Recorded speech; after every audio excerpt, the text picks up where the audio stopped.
इस कथा के बिना अधूरा है सोमवार का व्रत। सोमवार के व्रत को लेकर मान्यता है कि इस व्रत को करने से भगवान शिव अपने भक्तों की मुरादें जल्दी पूरी करते हैं। आइए सुनते हैं सोमवार व्रत कथा।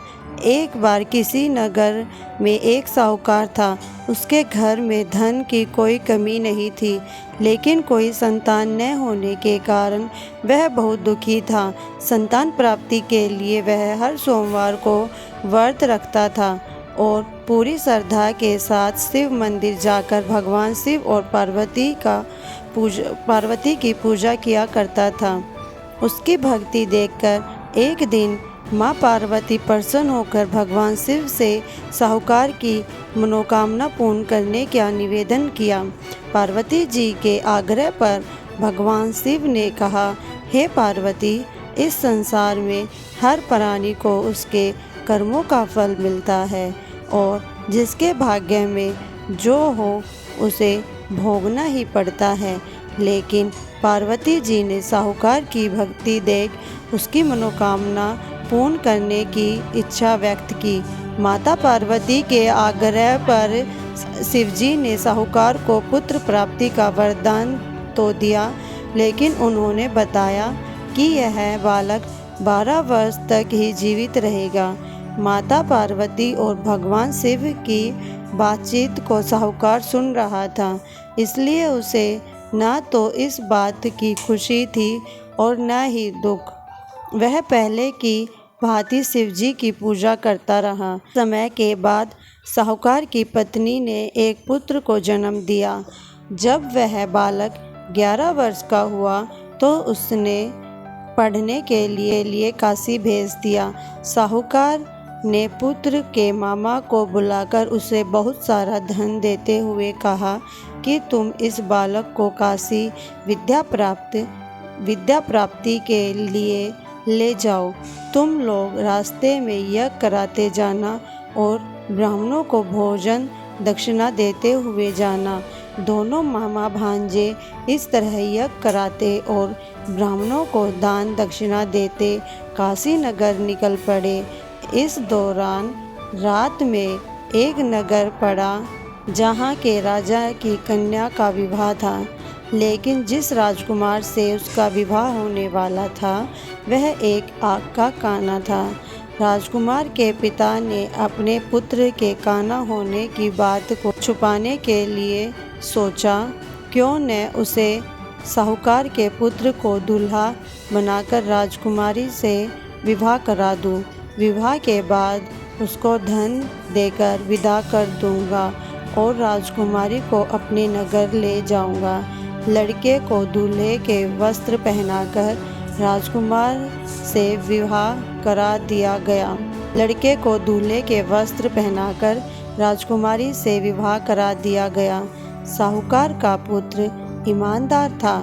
उसे यह बात सही नहीं लगी, इसलिए उसने अवसर पाकर राजकुमारी के दुपट्टे पर लिखा कि तुम्हारा विवाह तो मेरे साथ हुआ है, लेकिन जिस राजकुमार के संग तुम्हें भेजा जाएगा वह एक आग का काना है। मैं तो काशी पढ़ने जा रहा हूँ। जब राजकुमारी ने चुन्नी पर लिखी बातें पढ़ी तो उसने अपने माता पिता को यह बात बताई। राजा ने अपनी पुत्री को विदा नहीं किया। फिर बारात वापस चली गई। दूसरी ओर साहूकार का लड़का और उसका मामा काशी पहुँचे और वहाँ जाकर उन्होंने यज्ञ किया।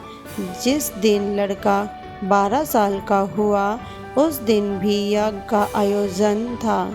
लड़के ने अपने मामा से कहा कि मेरी तबीयत कुछ ठीक नहीं है। मामा ने कहा कि तुम अंदर जाकर आराम कर लो। शिवजी के वरदान अनुसार कुछ ही देर में उस बालक के प्राण निकल गए। मृत भांजे को देख उसके मामा ने विलाप करना शुरू किया। संयोगवश उसी समय शिवजी और पार्वती उधर से जा रहे थे।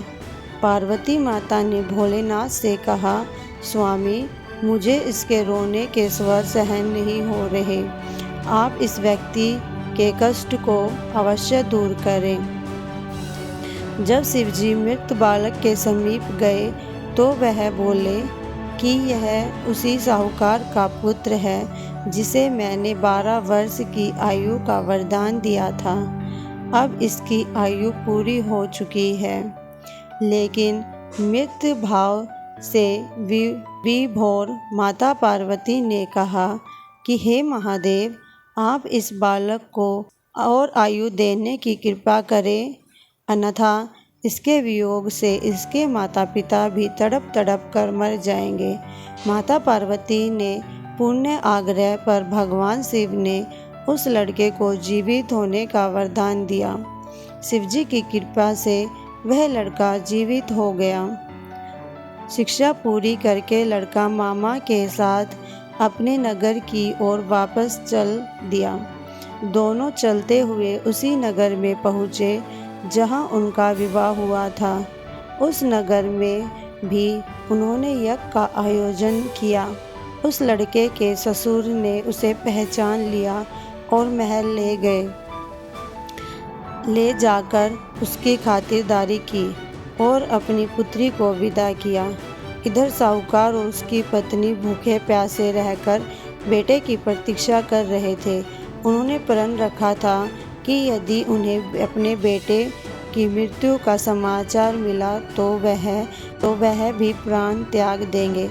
परंतु अपने बेटे के जीवित होने का समाचार पाकर वह बेहद प्रसन्न हुए। उसी रात भगवान शिव ने साहूकार के स्वप्न में आकर कहा, हे श्रेष्ठी, मैंने तेरे सोमवार के व्रत करने और व्रत कथा सुनने से प्रसन्न होकर तेरे पुत्र को लंबी आयु प्रदान की है। इस प्रकार जो कोई सोमवार व्रत करता है, कथा सुनता है और पढ़ता है, उसके सभी दुख दूर होते हैं और सभी मनोकामनाएं पूर्ण होती हैं। अगर आप मेरे चैनल पे पहली बार आए हैं तो चैनल को सब्सक्राइब करें, वीडियो को लाइक करें और कमेंट करके हर हर महादेव ज़रूर लिखना। Thank you.